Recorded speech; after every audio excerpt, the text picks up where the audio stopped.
দিয়ে দেখুন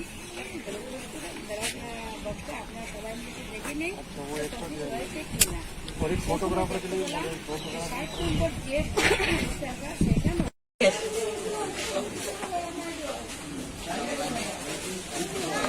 এখন পর্যন্ত তো শান্তিপূর্ণ অবস্থায় ভোটাররা ভোটদান করছে। এখন পর্যন্ত কোনো অপ্রীতিকর ঘটনার কোনো আমরা মানে আভাস পাইনি। তবে রাত্রিবেলা আমাদের মেথিনিয়া অঞ্চলে আমাদের যে কার্যকর্তাদের বাড়ি ভাঙচুর হয়েছে, যাতে সবাই একটু ভয় দিয়ে প্রদর্শন করেছে তাদের উপর। কোন কোন জায়গায় এমন হয়েছে? মেথিনিয়া এই পর্যন্ত মেথিনিয়া আর মহাবীর এই দুটি জায়গার উপর আমাদের আছে।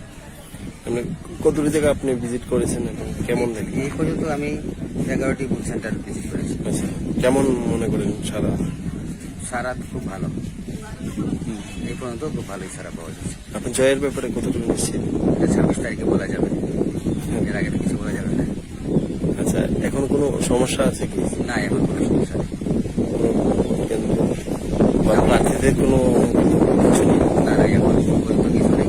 এটা রাত্রেই যা হয়েছে, বাইক বাহিনীরা ঘোরাফেরা করেছে, এই আচ্ছা, ধমক দিয়েছে। আমাদের অনেক সেন্টারে আমরা পোলিং এজেন্টও দিতে পারিনি, যে পোলিং এজেন্ট আমরা ঠিক করেছি, তাদেরকে বইপুঁজি দেখিয়ে আজকে তারাও আর পোলিং এজেন্টের রাজি হননি। আচ্ছা, কার পক্ষ থেকে করানো হয়েছে? আর কার পক্ষ থেকে হবে এটা তো